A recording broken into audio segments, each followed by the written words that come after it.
merindukan air.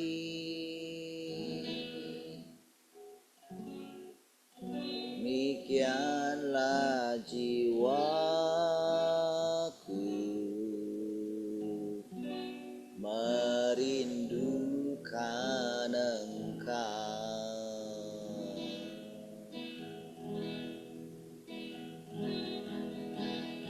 Ku berharap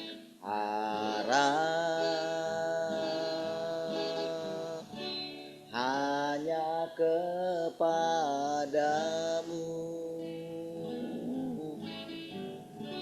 Ku sembah Kau Allahku, Tuhan dan Rajaku. Kaulah sungai kehidupanku yang mengalir, segarkan jiwaku. Engkau Yesus pengharapanku, ku sembah Kau dengan segenap hatiku. Seperti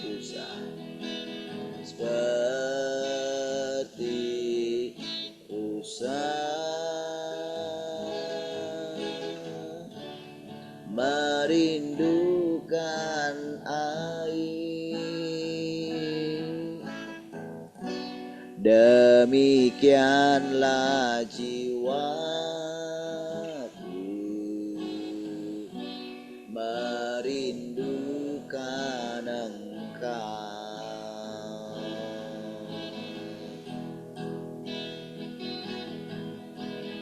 Ku berharap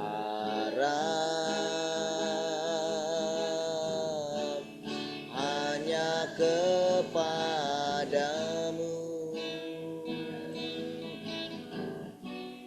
Ku sembah Kau Allahku, Tuhan dan Rajaku.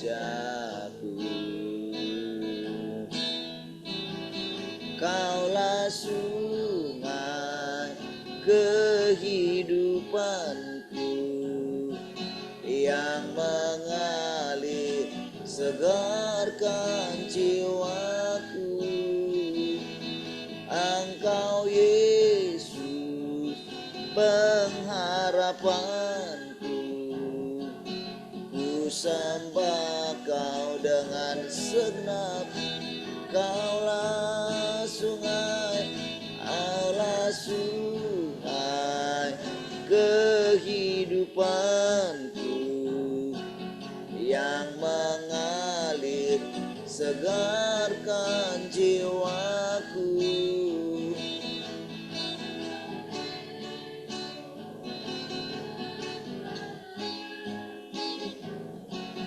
Ku sembah Kau dengan segenap hatiku. Ku sembah Kau dengan segenap hatiku. Ku sembah Kau dengan segenap hatiku.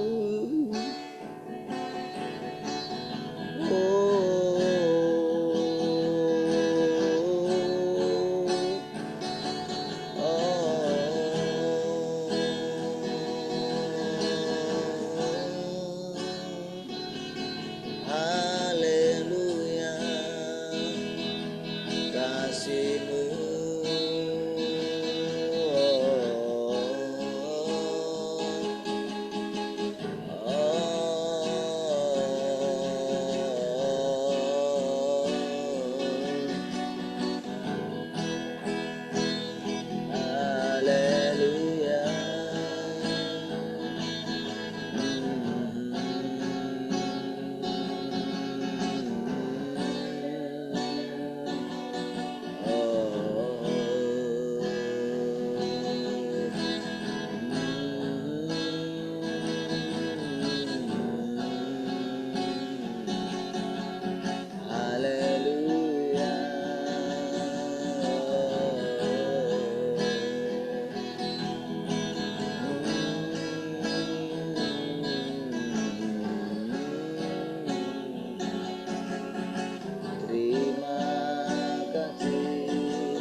kagum padamu Yesus. Ini hatiku tak sempurna, perlu campur tanganmu dalam hidupku. Ini hatiku, ini hatiku menyembahmu, tulus dan kagum pada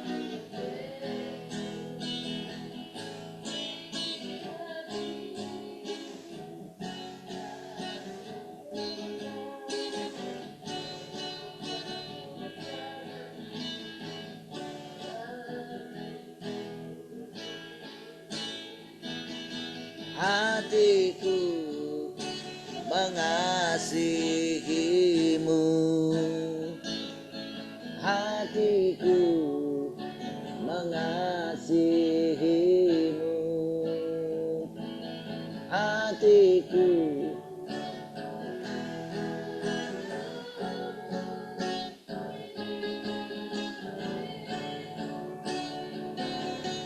Tuhan, kau lihat isi hatiku, hatiku mengasihimu, hatiku mengasihimu, hatiku ingin mengenalmu, ingin mengertimu. Tuhan, kau lihat isi hatiku, hatiku mengasihimu, hatiku mengasihimu.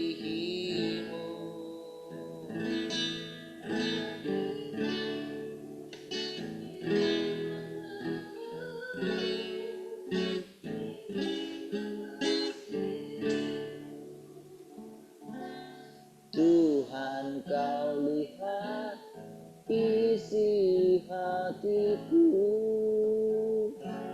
Tuhan, kau lihat isi hatiku,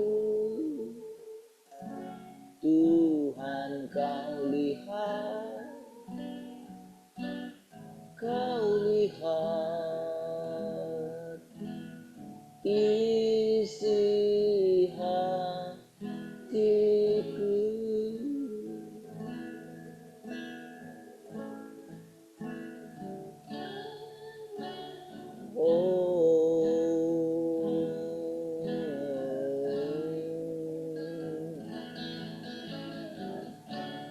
Mengasihimu Tuhan,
setia, yang selalu menopang.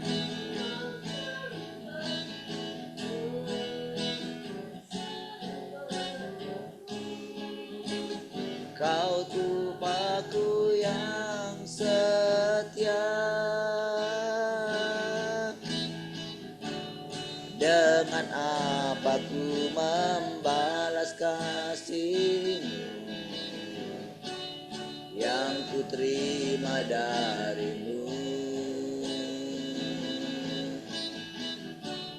Dengan apa ku membalas cinta-Mu.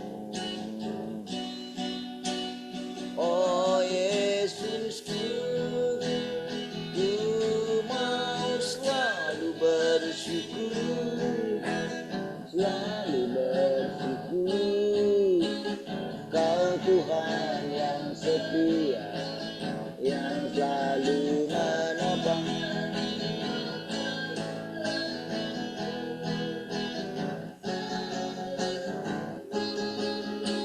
Kau Bapakku yang, sekali katakan, ku mau selalu bersyukur, selalu bersyukur. Kau Tuhan yang setia, yang selalu menopang. Ku mau selalu bersyukur, selalu bersyukur. Kau Bapakku yang,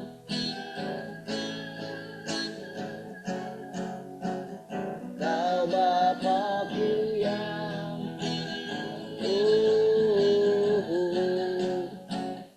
Kau Bapakku yang setia.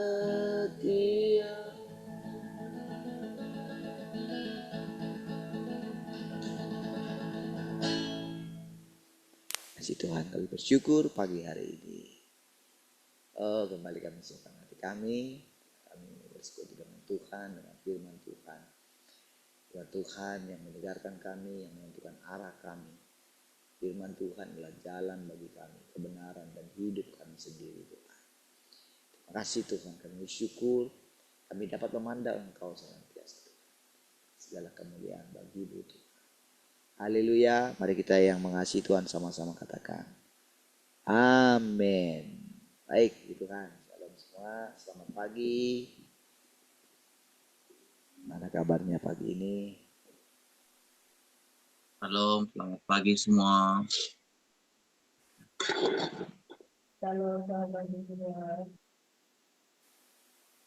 Shalom, selamat pagi semua.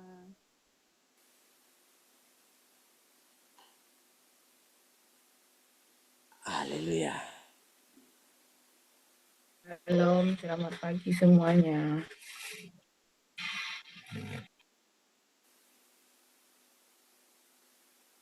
Sudah semua? Shalom Pak Dedi, keluarga Glory.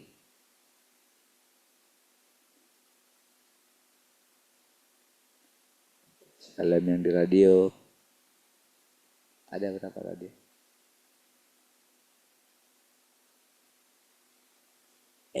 Ada yang mau sharing pagi ini? Ada yang mau sharing?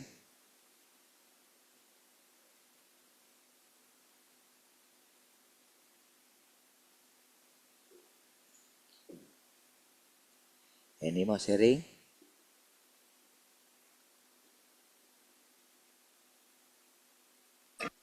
Enggak Pak, pas Pak. Mas.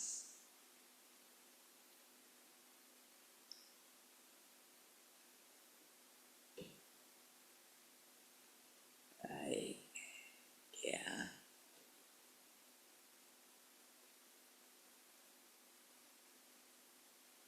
Oke. Kita lanjut lagi ya. Dia secara bertahap menggunakan pekerjaannya untuk menyingkapkan wataknya kepada manusia. Tetapi bekerja dengan cara ini tidak berarti bahwa watak Tuhan berubah di setiap zaman. Tidak dapat diartikan bahwa watak Tuhan terus berubah karena kehendaknya selalu berubah. Sebaliknya, karena zaman dan pekerjaannya berbeda, maka Tuhan mengambil watak dasarnya secara menyeluruh dan secara bertahap disingkapkannya kepada manusia sehingga manusia dapat mengenalnya. Nah, jadi saudara, demi menyingkapkan bagaimana wataknya itu sesungguhnya, dia lakukan secara bertahap gitu. Ya, tahap pertama, tahap kedua, lalu tahap ketiga. Gitu ya. Saudara, sekarang ini kita mendapatkan penjelasan gitu. Kenapa dulu misalnya pohon pengetahuan yang baik dan jahat itu harus ditempatkan di sana gitu. Sebetulnya kan itu kayak satu pelajaran gitu. Pelajaran bagi Lucifer juga kan, atau bagi malaikat-malaikat yang memberontak dahulu gitu. Ini loh sebetulnya yang sedang terjadi dulu gitu. Sekarang ini baru dijelaskan semua hal-hal yang itu gitu. Sekarang baru kita tahu kenapa manusia diciptakan. Siapa dia, apa tujuannya, apa yang diinginkan dari ciptaannya itu gitu. Lalu ketika dia datang menjadi manusia, kenapa dia harus lahir dikandung dari Roh Kudus gitu. Itu semua saudara penuntun gitu.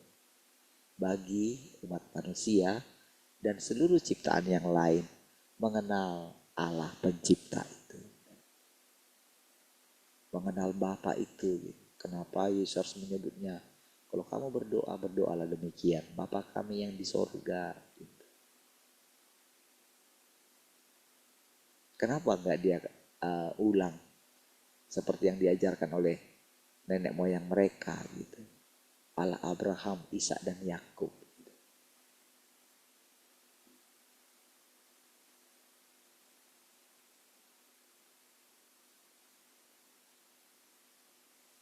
Kenapa Yesus tidak menyebut, bukankah kita suci kita berkata gitu.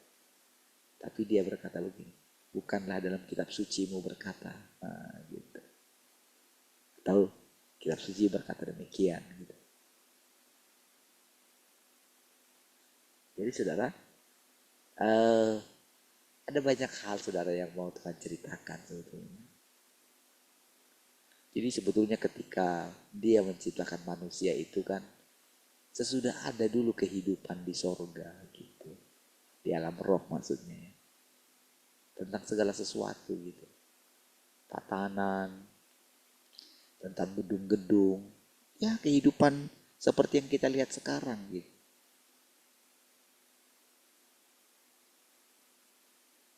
Di sana sudah ada roh-roh yang melayani gitu. Nah, cuman kan tidak diketahui ceritanya gitu. Karena kan pada waktu itu pun saudara, ya Lucifer pun tidak tahu dari mana datangnya pemberontakan itu gitu. Manusia juga demikian kan.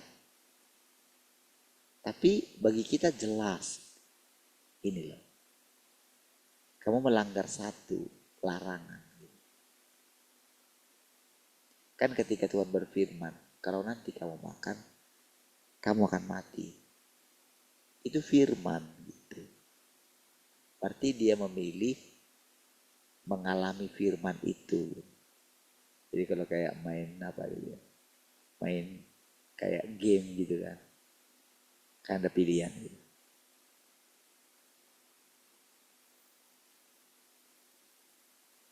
Tapi kalau dalam game itu tidak dikasih tahu gitu. Kalau pilih ini mati nanti, tidak. Suka dipilih, kasih pilihan. Ya kalau dia pilih jong gitu ya jong lah, kira-kira kayak gitu kan. Tapi kan nggak dikasih tahu isinya.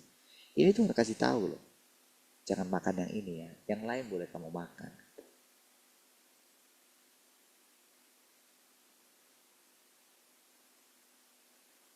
Nanti kamu mati. Cuman pada waktu itu manusia juga nggak ngerti apa itu mati kan.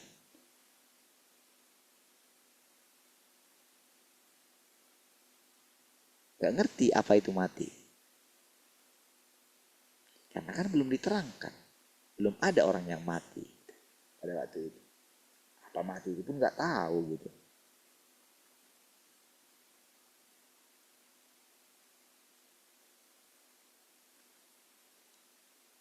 Walaupun sekarang ini orang sudah melihat banyak sekali kematian, tapi tetap bagi setiap orang kematian itu misteri kan.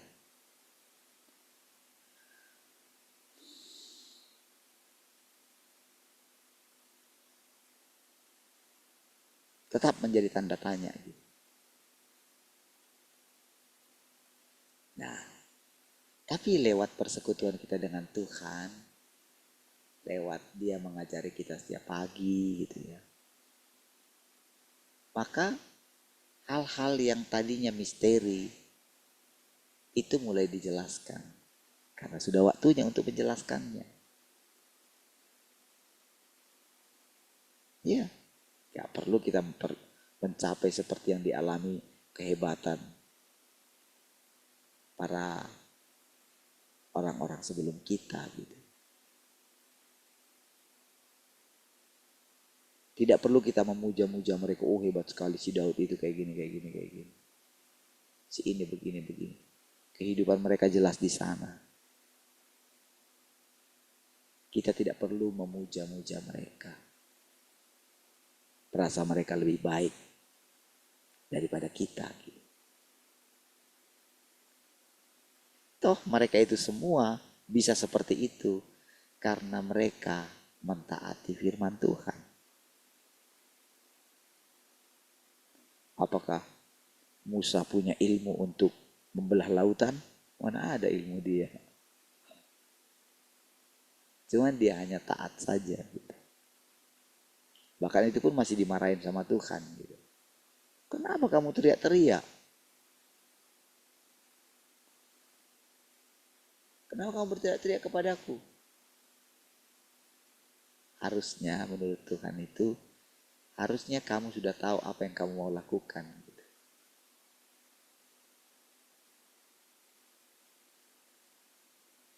Ketika kamu melihat tidak ada jalan kayak gitu. Harusnya kamu sudah tahu kalau hikmatmu bertumbuh.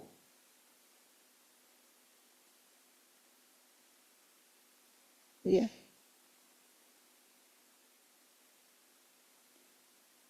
Makanya saudara, ketika Yesus menghadapi masalah dalam pelayanannya gitu, dia itu tidak harus selalu misalnya datang kepada Tuhan di saat-saat genting, tidak. Persekutuan dia dengan Tuhan setiap pagi itu adalah dengan memandang dia, dengan menikmati hidupnya Bapaknya di dalam dia. Itu aja. Mengenai di lapangan, dia harus bertindak sesuai dengan hikmat yang ada di dalam dia.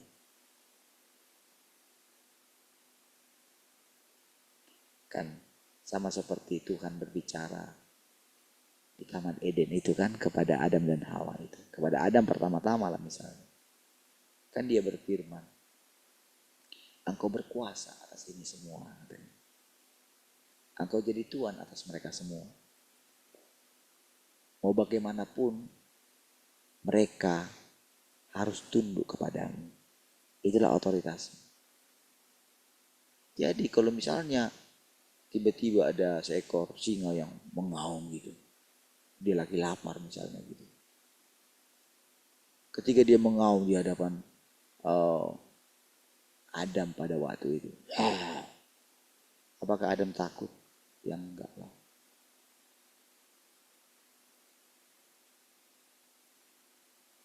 Tiga dia, Adam tenang aja. Kenapa?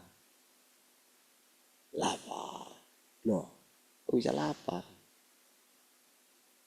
Kan semua makanan berlimpah. Nah, nggak ada takut sedikit pun. Dan ya Tuhan ketika berbicara itu dia nggak berbicara mengenai begini, begini, begini, begini. Tidak. Oke, sekarang kamu pelihara ya. Gitu. Apa yang dilakukan dia? Besoknya ceritalah Adam. Oh kemarin kayak gini loh, kayak gini, kayak gini, kayak gini. Oh gitu. Tapi kemarin tuh ada di sana kayak gini. Gitu.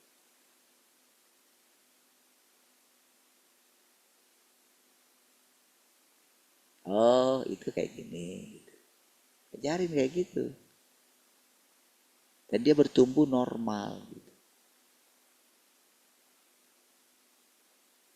Adam itu bertumbuh normal. Jadi jangan pernah bayangkan orang-orang itu adalah orang-orang hebat. Gitu. Yang nggak makan makanan gitu. Harus makan mereka.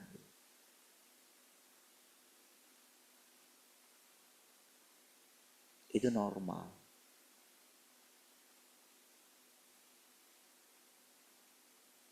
Gitu ya. Jadi sekarang inilah saudara kita itu jadi dalam persekutuan kita ini saudara ya.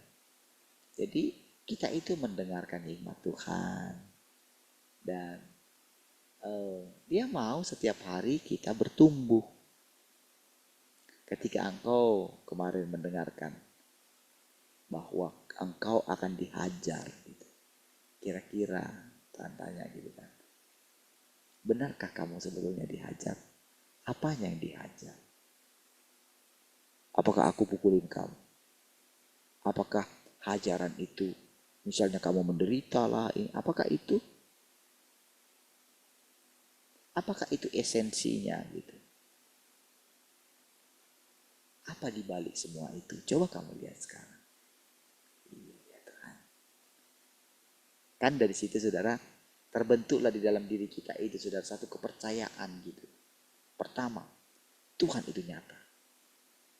Iya, semakin saudara sering membangun hubungan dengan Dia, makin lama kan pasti Tuhan itu nyata. Nyata sekali. Kalau saudara terus membangun hubungan dengan Dia gitu. Kalau saudara terus berbicara dengan Dia, kalau saudara percaya Dia tidak lagi di sorga. Ya walaupun kan tempat apa yang memuat Tuhan gitu? Sorga kah? Kemanakah Dia dapat menjauhi kita? Bisa kah? Ketika Dia katakan Dia meninggalkan kita, cukup Dia berfirman kan? Iya sudah, nggak ada yang bisa melihat Dia. Jadi ketika Yesus mengatakan tidak ada seorang pun yang melihat Bapa, itu kebenaran. Lalu orang berkata, memang kamu siapa? Emang aku bilang aku siapa? Gitu. Jadi kalau disanggah dia gitu, dia itu kayak gimana ya? Kalian nggak tahu sih. Allah itu siapa? Kalian nggak tahu. Karena memang ya kalian nggak dikasih apa privilege gitu. Nggak dikasih anugerah gitu untuk itu. Saya ini, saya ini memang ya dilahirkan dari Allah gitu. Tapi nggak perlu saya bangga-banggakan itu, nggak ada gunanya karena Allah nggak kayak gitu. Bapakku itu nggak kayak gitu, walaupun bapakku itu pencipta segala sesuatu gitu. Dia tidak kayak kalian manusia yang rusak. Maka saudara dengan pengetahuan yang seperti itu, saudara, Tuhan Yesus itu apa? Dia tidak takut dengan apapun manusia ini gitu. Dia tidak takut dengan ahli Taurat, dengan kelicikan mereka. Dia tidak takut sama sekali gitu. Makanya sering sekali saudara para apa namanya pembantah-pembantah dia itu sering sekali apa ya, kalahnya itu kayaknya malu gitu. Kamu, dengan apa kamu melakukan semua mujizat-mujizat itu katanya? Dengan apa? Dengan kuasa siapa katanya? Selalu aja dia jawab. Sekarang ini, kira-kira menurutmu baptisan Yohanes itu dari Tuhan atau dari manusia? Karena kan pada waktu itu saudara, tak ada orang yang membaptis, tak ada.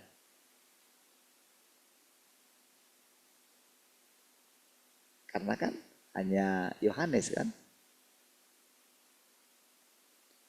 Kan pada waktu dia mengatakan akulah suara yang berseru di padang gurun gitu, seperti yang dibuatkan oleh Yesaya katanya kan gitu kan.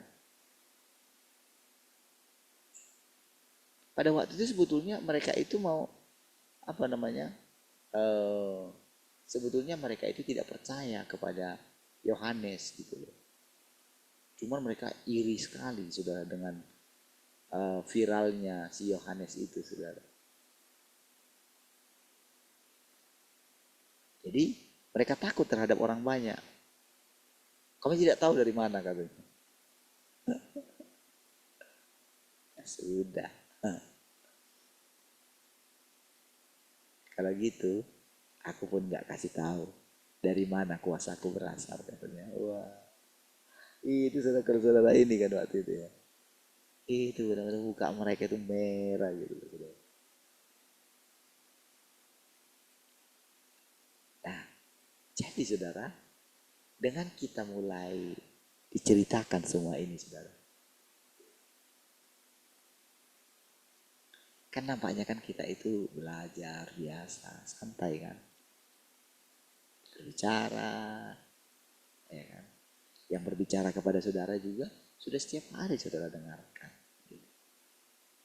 Saya juga, ya saya lihatkan diri saya sendiri kan, biasalah. Gitu. Memang di waktu yang lampau adalah hal-hal yang ini ya, karena iman. Tapi semuanya kan Tuhan yang pimpin semuanya. Ketika Tuhan mengatakan berhenti, kalau saya terus melakukannya, maka tidak akan terjadi apa-apa. Karena Tuhan sedang mengajar. Kalau kamu terus melakukannya, lihat. Kalau kamu terus berusaha masuk alam roh, kamu tetap menginjili di sana gitu dengan cara yang lama, lihat apa yang terjadi.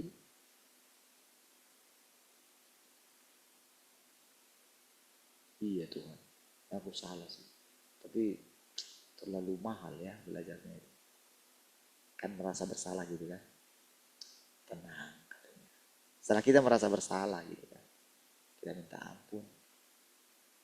Tuhan tidak hanya mengampuni kita. Tuhan tidak hanya mengampuni saya. Mengampuni itu mah gampang. Kamu gak perlu minta ampun sama aku. Aku sudah mengampuni semua kejahatan manusia. Bahkan aku sudah mati untuk kamu. Aku sudah memberikan anakku yang tunggal.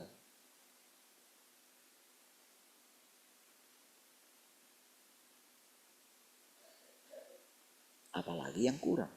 Mungkinkah aku menghukummu? Tidak. Gini loh sebetulnya. Kehidupan itu tidak pernah habis. Jadi walau sekarang, jadi mereka itu semua ketika mereka harus menghadapi itu semua, itu konsekuensi juga terhadap mereka. Nah, kehidupan itu berlanjut terus. Sebetulnya mereka tidak pernah mati. Itulah saudara. Ada kehidupan yang kalian tidak tahu di alam roh gitu. Tapi nanti kalian akan mendapatkan penjelasan. Jadi saudara, Yesus yang sangat kita tinggikan itu saudara. Tuhan itu atau Allah itu sangat meninggikan dia karena apa saudara? Dia bisa tetap rendah hati sekalipun tentang dia dikatakan alam semesta ini diciptakan di dalam namanya. Iya. Bahkan dikatakan dalam kitab Yohanes dikatakan bahwa segala sesuatu diciptakannya oleh Dia. Iya. Yesus itu. Tapi dia sangat berhasil menjaga kerendahan hatinya. Itu yang hebat sekali. Lucifer itu kan dipercayakan karunia banyak gitu. Ayat firman Tuhan katakan hampir setara dengan anak manusia itu, saudara. Tapi dia sombong. Dia memilih berbeda. Dia ingin dipuja. Dia ingin dipuji oleh karena dia sudah bekerja. Dia ingin mendapatkan upah. Upahnya nggak tanggung-tanggung. Tapi walaupun demikian, apa yang diminta dia, kan aku berikan. Kan diberikan kan sama Tuhan. Bahkan yang tinggal Ayub satu-satunya pun diminta oleh iblis itu, saudara. Dikasih dia kan. Tapi dalam hal ini, aku berkuasa atas semuanya. Kamu tidak boleh mengambil nyawanya.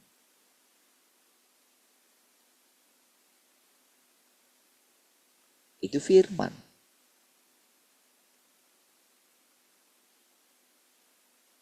Jadi walaupun pada waktu itu dia sudah mati rasanya gitu. Pengen kembali ke rahim ibunya gitu. Nggak bisa. Oleh karena penderitaan yang dialami dia. Walaupun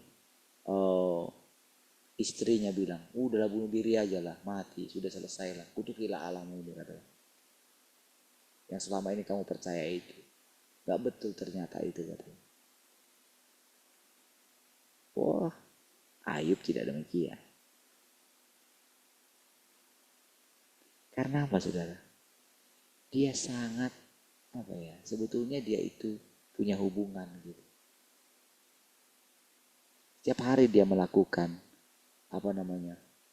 mempersembahkan korban dan sebagainya. Dia lakukan itu dengan iman, saudara. Maka dia mengalami semua pemeliharaan Tuhan atas hidupnya.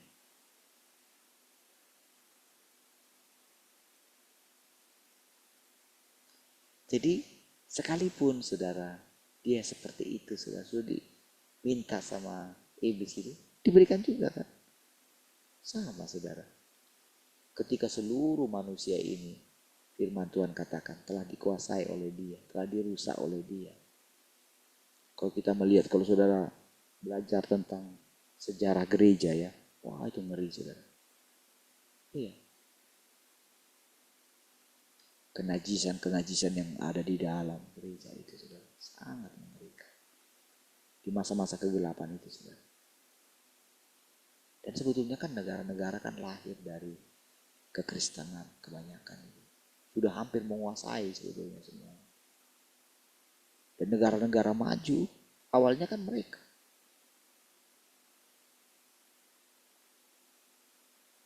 Negara-negara Kristen itu, saudara.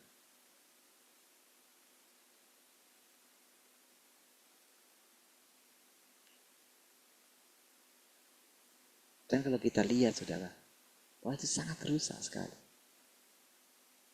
Dulu saudara, kalau saudara menjadi seorang pendoa gitu ya, ketika mengetahui itu semua pasti akan gimana ya? Nangis, guling-guling, gitulah kita dulu. Tapi setelah kita melihat gitu ya, apa yang terjadi berikutnya, kalau kita melihat, rasanya nggak mungkin ada perubahan lagi. Iya. Seolah-olah Tuhan itu nggak ada gitu. Karena kita melihat semua kerusakan itu.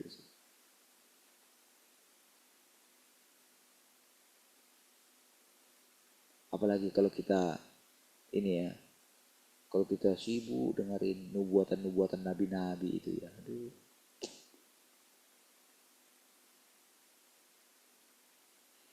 Kalau saya boleh katakan itu lebih meninggikan iblis daripada Tuhan. Iya.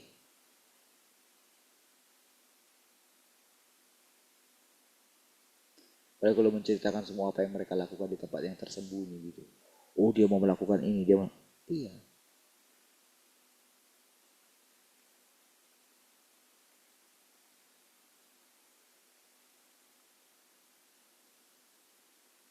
Justru sedang menghambat pekerjaan Tuhan. Gitu. Tapi saudara, ketika kita melakukan di tempat yang tersembunyi, ketika kita berdoa di tempat yang tersembunyi, disitulah saudara, Tuhan menjelaskan segala sesuatu kepada kita. Makanya dikatakan ini saudara, secara bertahap dia menjelaskannya. Gitu. Dan itu bukan seperti pengetahuan gitu loh. Gini loh watakku itu kayak gini, bukan. Tapi pengalaman kita saudara. Oh Tuhan itu kayak gini. Iyalah kalau gak mungkin Tuhan kayak gini gitu. Dari semua yang kita dengarkan dia berfirman.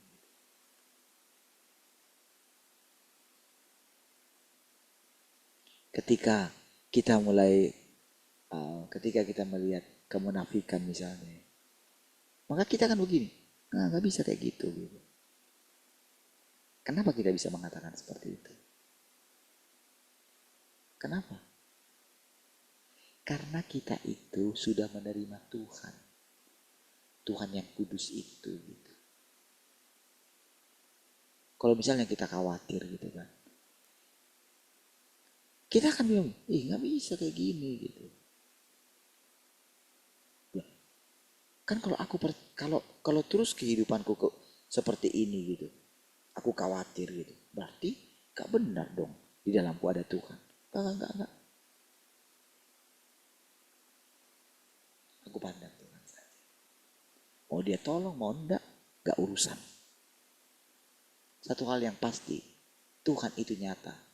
Dan kalau aku merendahkan hatiku, Tuhan pasti tolong aku.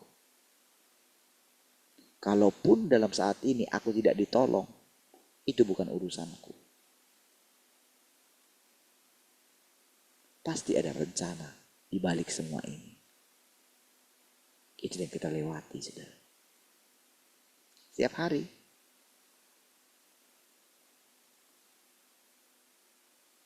Disitulah artinya kita mendapatkan Tuhan, saudara.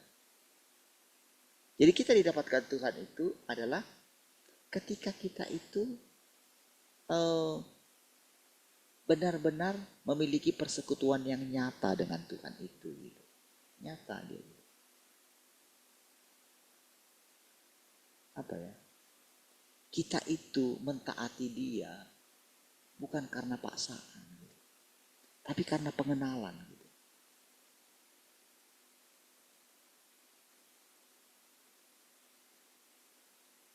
Kita memiliki takut akan Tuhan itu karena memang benar kita itu punya pengalaman bersama dengan Tuhan itu.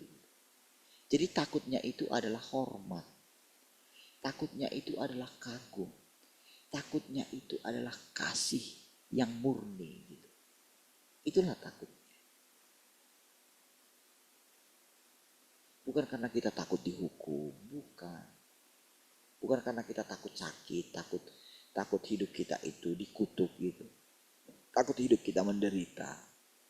Makanya kita takut sama Tuhan. Makanya kita mentaati Tuhan. Bukan. Jadi takutnya itu lebih kepada ini loh saudara. Menghargai. Menghormati. Mengagumi. Mengasihi dengan tulus. Itulah roh takut akan Tuhan. Jadi selama 29 tahun itu saudara, itulah pertumbuhan Yesus saudara. Iya. Jadi kalau kita mungkin sampai umur sekian baru kita boleh melihat gitu ya. Iya. Di waktu yang lampau kita nggak melihat saudara. Tapi ada banyak orang yang sampai umur sekian pun tidak melihat Tuhan itu. Bahkan mata mereka tertutup, saudara. Iya. Mereka meraba-raba gitu. Karena mereka itu tidak pernah mau merendahkan hati. Masalahnya di situ, saudara. Mereka tidak mau meninggalkan reputasinya. Mereka merasa sudah tahu tentang Tuhan itu. Itu loh masalahnya, saudara. Mereka tidak mau datang diam-diam kepada Tuhan. Seperti Nikodemus itu.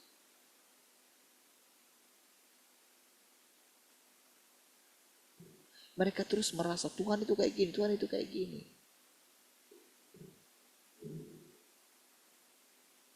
Kamu tidak mentaati hukum sabat gitu. Makanya kamu bukan dari Allah katanya. Lihatlah. Karena Tuhan mengucapkan apa? Anak manusia Tuhan atas hari sabat. Tuhan atas hari sabat katanya. Dia kasih gini loh. Kalau ada ternakmu yang jatuh ke parit gitu. Pas pada hari sabat. Pas sudah sore menjelang sabat itu gitu. Pas hari sabat tuh.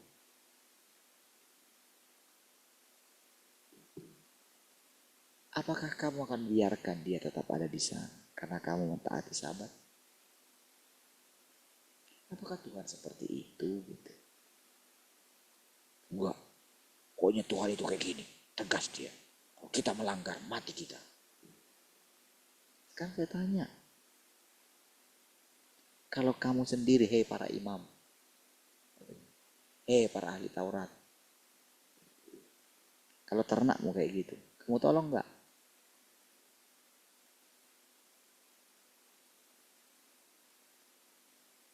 Pasti kamu tolong kan sebetulnya. Mungkin ada di antaramu yang nggak menolong. Tapi kira-kira Tuhan itu kayak gitu nggak memberikan peraturan?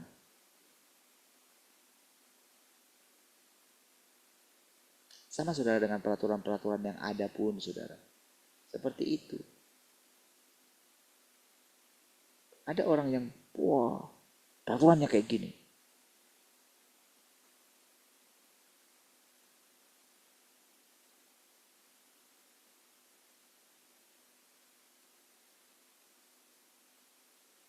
Harus kayak gini.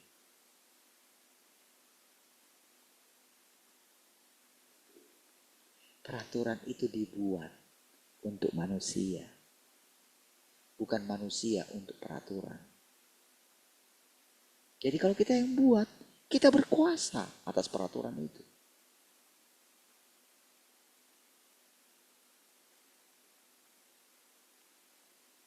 Nah, jadi saudara, dengan Tuhan menghadapi semua itu saudara. Dengan kita melihat kehidupan kita ini. Setelah sekian waktu nih, kamu sudah menjalani semua kan? Oke. Sudah? Sekarang ketika kamu sudah melakukan semua apa yang kamu inginkan, apa yang kamu dapatkan? Itu loh, pelajaran itu loh yang penting. Sekarang terbukti enggak? Kalau aku sumber hidup satu-satunya. Kan firmanku berkata, akulah jalan, kebenaran, dan hidup. Gitu kan? Dulu kamu mengerti, mungkin kamu mengucapkannya dulu. Tapi kamu gak ngerti kan? Setelah kamu menjalani kehidupan. Coba lihat, benarkah? Akulah jalan, kebenaran, dan hidup. Dan sekarang, kenapa aku dulu mengatakan kepadamu, kepada murid-muridku, kamu mesti makan aku. Apa artinya makan aku? Karena kamu mengerti kan? Dulu kamu gak mengerti kan? Dulu murid-muridku juga gak mengerti. Kan aku pun gak menjelaskan kepada mereka secara detail. Karena belum waktunya juga. Karena mereka harus menjalani kehidupan mereka sampai pada masa tua mereka. Kalau mereka benar-benar adalah muridku, Tidak ada yang dapat memisahkan mereka dari aku. Nggak ada. Kecuali yang satu itu. Karena memang dia sudah ditetapkan begitu.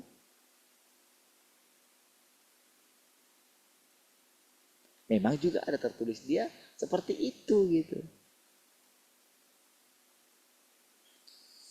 Nah, aku gak memusingkan dia.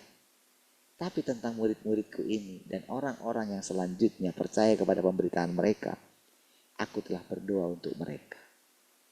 Sekarang kamu mendengarkan itu. Kira-kira kamu percaya enggak? Aku pernah berdoa untuk kamu.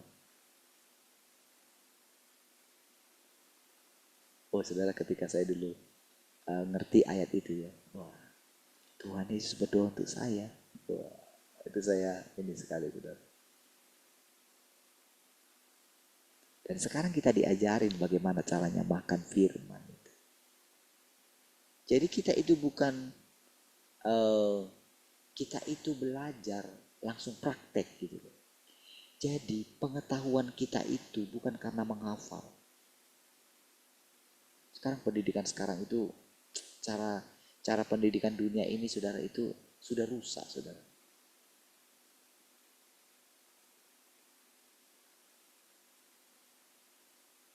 Iya.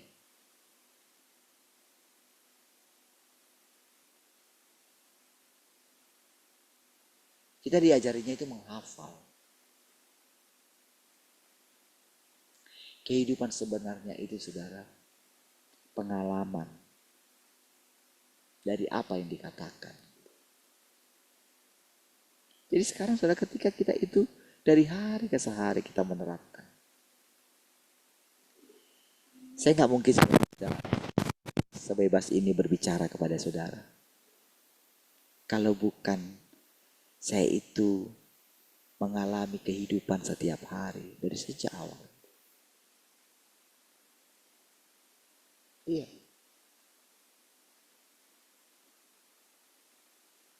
Sejak awal ya memang sudah di dalam diri saya sudah ada kerinduan untuk meninggalkan dunia ini gitu. Sejak awal dari pertobatan saya kan gitu kan. Baru bayangkan 2 tahun gitu. Sudah jadi full time gitu. Itu kan gimana lah coba menceritakannya itu.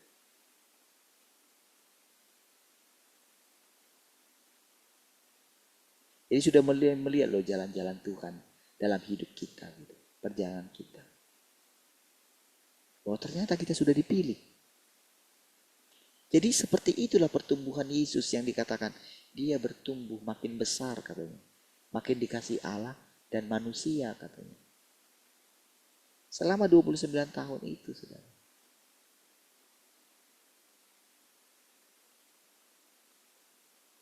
Iya.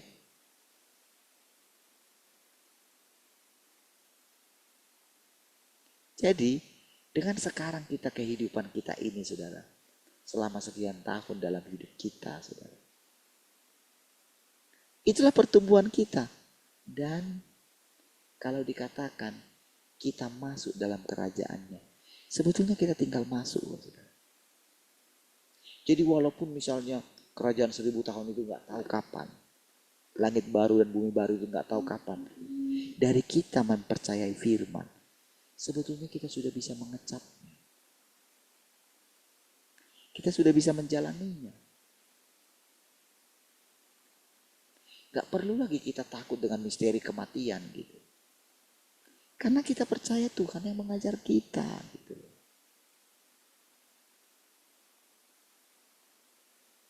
Jadi dalam pengajaran kita akan Tuhan, kita mesti yakin kalau Tuhan yang membimbing kita. Seorang guru saudara kalau dia itu seorang pengajar gitu ya, seorang guru. Dia akan tahu saudara dari pengajarannya itu dia akan tahu. Nanti kalau aku mengatakan seperti ini, nanti kan karena pikiran dia kayak gini, karena aku pernah seperti dia. Pasti dia mikirkan kayak gini. Jadi sebelum orang itu menyimpang, sebelum muridnya ini menyimpang, dia sudah kasih tahu. Gitu loh. Ini ya pengertiannya kayak gini ya, bukan kayak gini ya.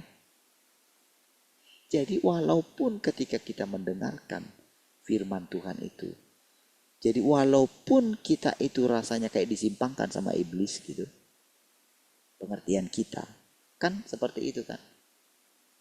Adam itu kan sama Hawa itu enggak, sebetulnya kamu enggak mati, justru matamu terbuka. Apa itu mati sebetulnya? Enggak lah, dibalik kan gitu. Itu dulu saudara, dia kan enggak mendapatkan penjelasan. Tapi sekarang kita tidak demikian, karena kita sudah ada di tahap terakhir daripada pekerjaannya. Dia kan bimbing kita gitu loh. Yang penting kamu tetap hatimu terpaut kepada Tuhan. Sama seperti Abraham itu saudara. Kan ketika berjalan bersama dengan Tuhan, Tuhan mau menghancurkan Sodom. Sementara ada ponakannya di situ. Kalau aku langsung hancurkan tanpa aku kasih tahu sama Abraham, loh, nanti gimana dong? Dia kan menyalahkan aku. Istilahnya gini loh, menurut Tuhan Abraham itu adalah sahabatnya.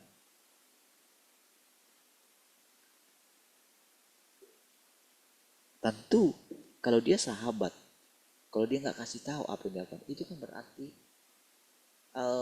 persahabatan mereka itu nggak benar gitu. Makanya dia kasih tahu. Abraham, aku mau menghancurkan Sodom dan Gomora. Aku sudah dengarkan tentang ini. Udah, kayak gitu tuh kan. Kasihan loh Tuhan. Dia mungkin pernah ke sana. Dia mungkin pernah minum kopi di satu kedai di sana gitu kan. Dia lihat anak-anak di sana, anak-anak kecil. Ya kan bermain-main gitu. Mana tahu mereka. Janganlah Tuhan. Gitu kan. Jadi sama seperti kita sekarang saudara. Abraham tidak lebih spesial dari kita. Sama juga, kita juga tidak lebih spesial dari Abraham.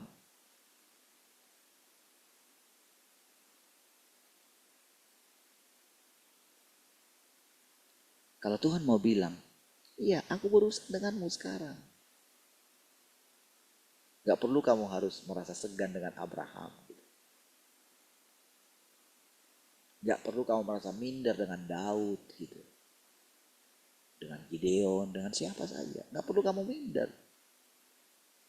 Aku dengan kamu sekarang. Lihat ya.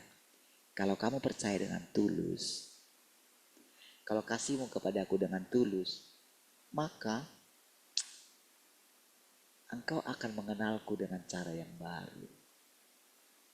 Disitulah saudara kekaguman kita akan Tuhan itu lahir. Tunggu. Iya.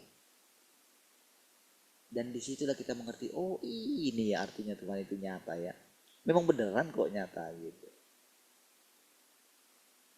Jadi kita tidak lagi membayangkan Tuhan itu dalam imajinasi kita, oh Tuhan wajahnya kayak gini, matanya indah, ku tatap mata itu, begitu lembut. Nah, gitu. Kita bukan lihat rupa, bukan. Makanya Tuhan bilang di awal, ingat ya Musa, waktu kamu datang di gunung itu, kamu tidak melihat rupa ya, kamu hanya dengarkan suara. Nggak ada rupa, jadi jangan buat bagimu rupa apapun itu tentang Tuhan. Makanya para penyembah berhala itu ada yang membuat lembu lah, inilah, gambar inilah, gambar itulah. Ada yang membuat yang gendut gitu, udah ketawa gitu kan, itu bahagia selamanya gitu kan. Enggak, jangan buat bagimu gambar apapun gitu. Makanya Tuhan mengatakan Allah itu adalah firman. Firman itu bersama-sama dengan Allah gitu. Ya. Jadi yang kita persekutukan ini kan firman. Tapi firman itu lebih nyata daripada Tuhan yang selama ini ada dalam ingatan kita. Semua perkataan yang kita dengarkan ini. Dulu kita merasakan, oh kita dibimbing oleh Roh Kudus, kayak ada, ini kita rasakan. Kayak ini sudah, kayak menghalangi kita ke sini, ke situ gitu. Bukan. Dia membimbing kita lewat firman-Nya. Artinya, hikmat kita itu bertumbuh. Itu pertumbuhan yang benar, diajarin kita. Suatu saat kamu akan meninggalkan orang tuamu. Suatu saat anak-anakmu akan meninggalkan kamu. Suatu saat kamu akan sendirian dengan aku. Gitu.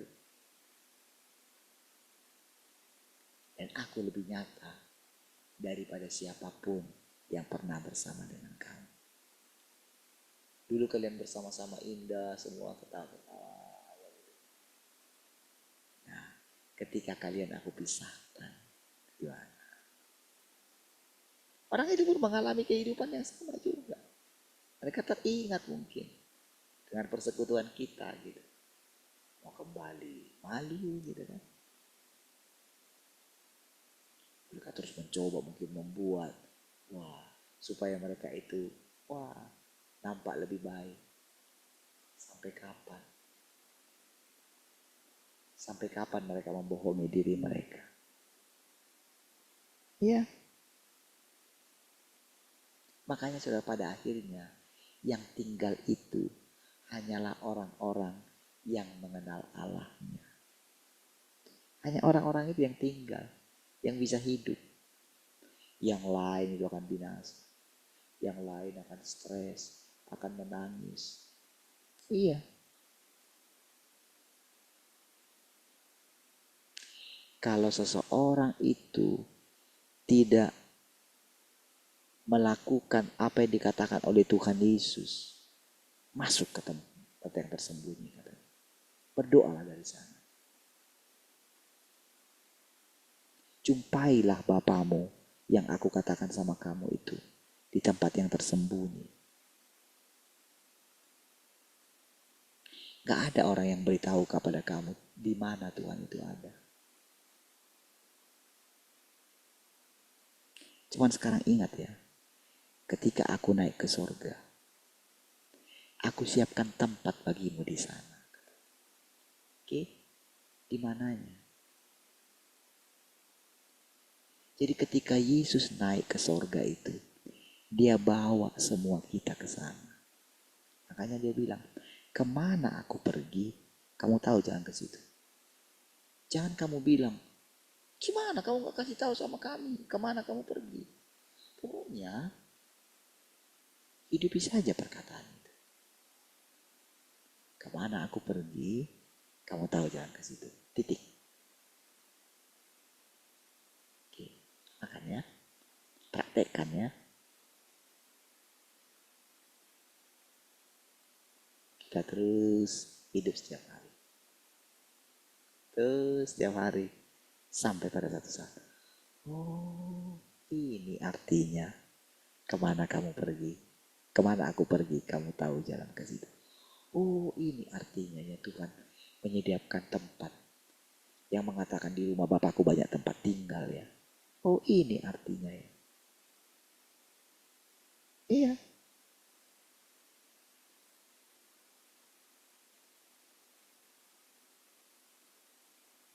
Oh, ini artinya rumah yang sangat indah itu ya. Nah, saudara. Kalau merenungkan itu terus saudara, gak habis-habis saudara. Dan tahukah saudara, kehidupan yang sangat indah di depan mata kita ini apa saudara? Tuhan itu selalu baru. Engkau boleh percaya itu saudara.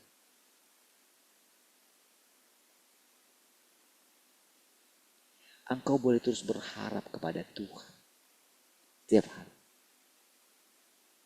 Dia Tuhan yang unik gitu. Keren.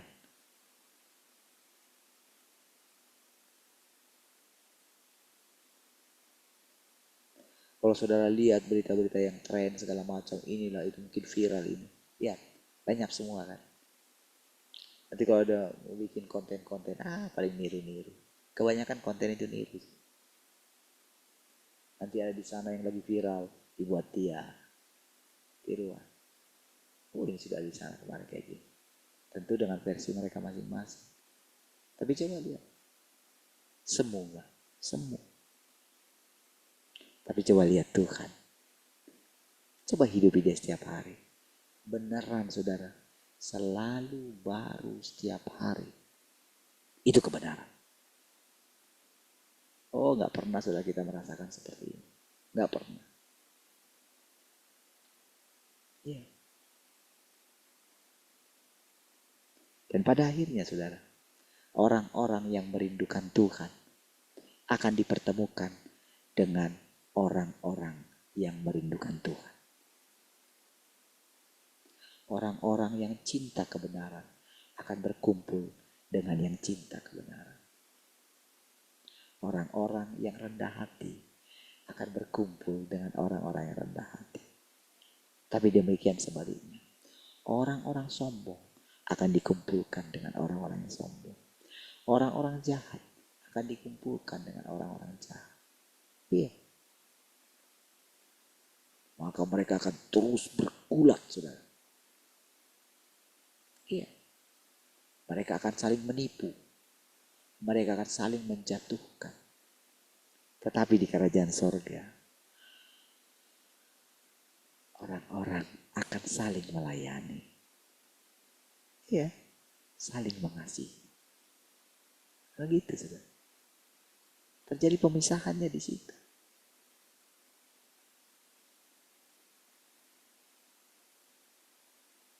Itu indah.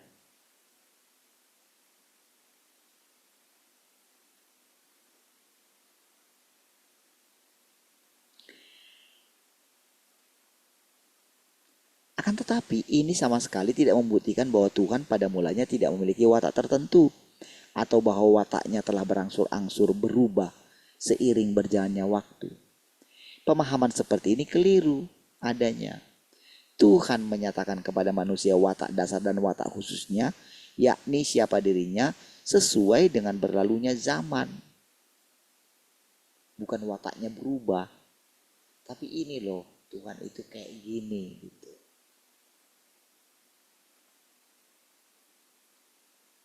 Belum pernah dikasih tahu sebelumnya. Jadi sekarang ketika kita sudah tahu, anak-anak kita juga harus menjalani kehidupan mereka. Sampai pada akhirnya, sesuai dengan waktu hidup mereka,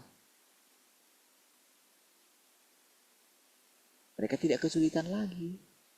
Tapi kan mereka harus menjalani kehidupan mereka. Harus menjalani pilihan-pilihan yang mereka buat. Kita hanya bisa kasih nasihat kepada mereka. Gini lah, gini.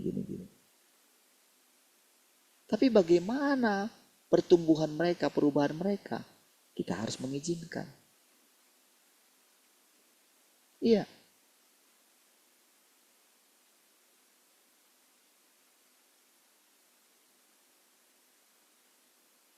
Kita melakukan apa yang bisa kita lakukan. Tapi sama seperti Tuhan, tidak memaksa kita. Kita pun tidak boleh memaksakan kehendak kita kepada anak-anak kita. Gitu, saudara. Dengan kesempatan.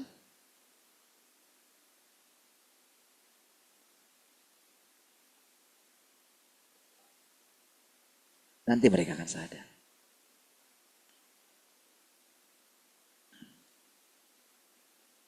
Pekerjaan satu zaman tidak dapat mengungkapkan seluruh watak Tuhan.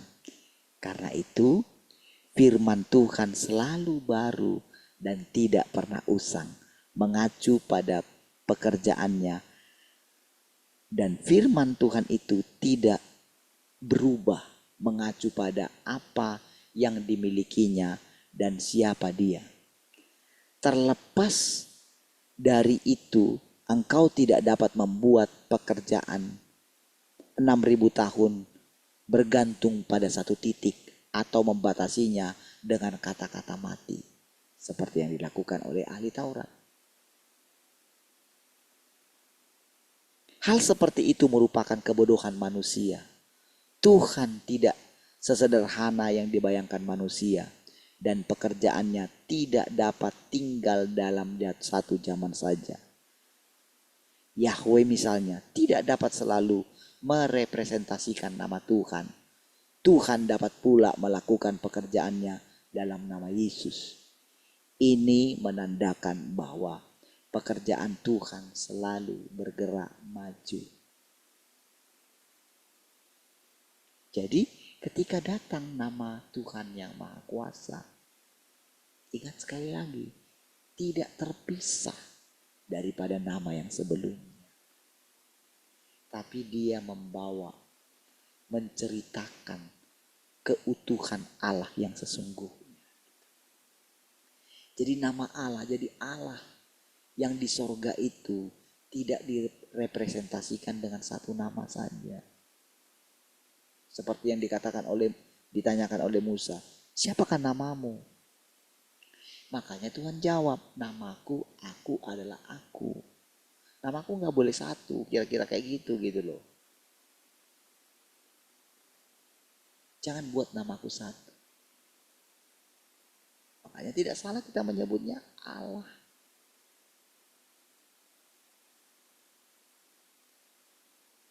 Baik. Tuhan.